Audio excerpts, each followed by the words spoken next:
Em toda história de amor existe uma ideia que atravessa culturas e épocas. A sensação de que, em algum lugar, existe alguém ligado a nós por um fio invisível. Um amor que nem o tempo, nem o destino, nem as circunstâncias conseguem romper. No Oriente, essa ideia aparece na lenda do Akai Ito, o fio vermelho do destino. Segundo a tradição, duas pessoas destinadas a se encontrar permanecem conectadas por esse fio invisível, independentemente da distância ou dos caminhos que a vida imponha. Esse conceito também se aproxima do Yin e Yang, símbolo das forças opostas que se complementam e se equilibram. E, curiosamente, na mitologia grega, existe um casal que representa essa dinâmica de forma quase escandalosa. Áries e Afrodite. O deus da guerra e a deusa do amor. O impulso e a sedução. O conflito e o desejo. Mas o que realmente explica esse amor? Seria apenas a ideia de que opostos se atraem? Ou existe algo mais profundo por trás dessa ligação? Na filosofia oriental, Yin e Yang não são apenas opostos. São forças interdependentes. Uma não existe sem a outra. Onde há luz, existe sombra.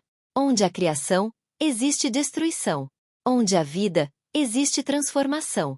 É nesse ponto que Áries e Afrodite se encontram. Afrodite representa o amor, a beleza, o prazer e o poder de gerar vida.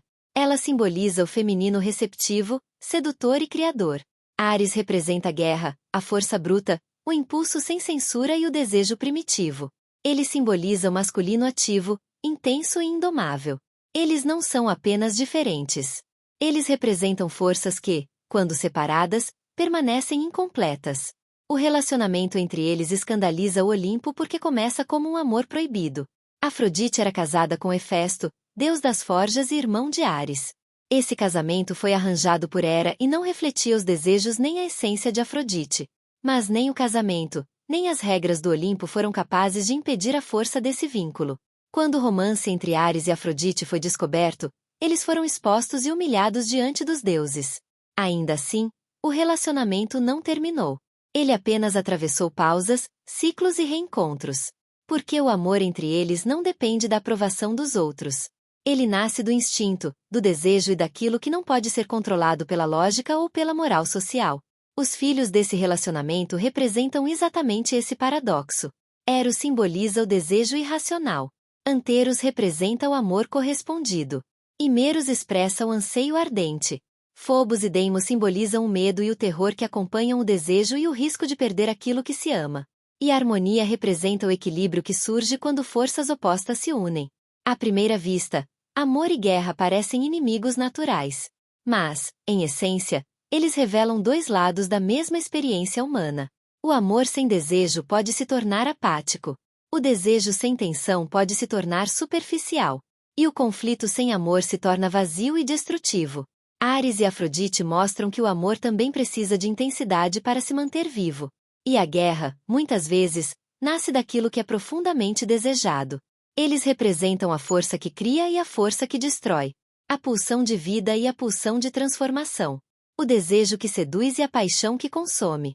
Mesmo com amantes, escândalos e julgamentos, Áries e Afrodite sempre retornam um ao outro.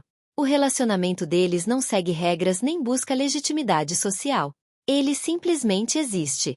Por isso, o amor entre eles pode ser visto como uma versão grega do fio vermelho do destino. Um vínculo que pode se esticar, se confundir, se perder por um tempo, mas que nunca se rompe completamente.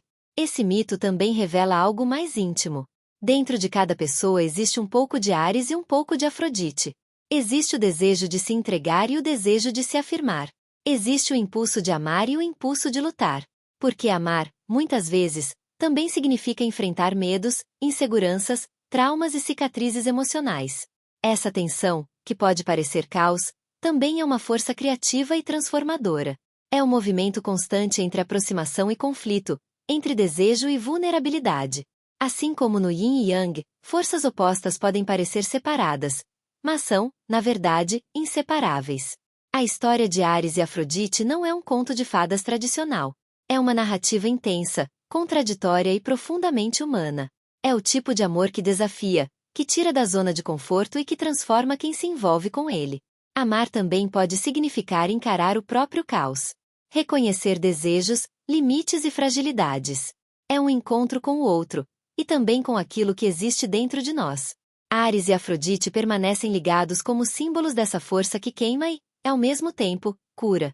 Porque onde existe guerra, muitas vezes existe desejo. E onde existe amor, o conflito sempre encontra uma forma de aparecer.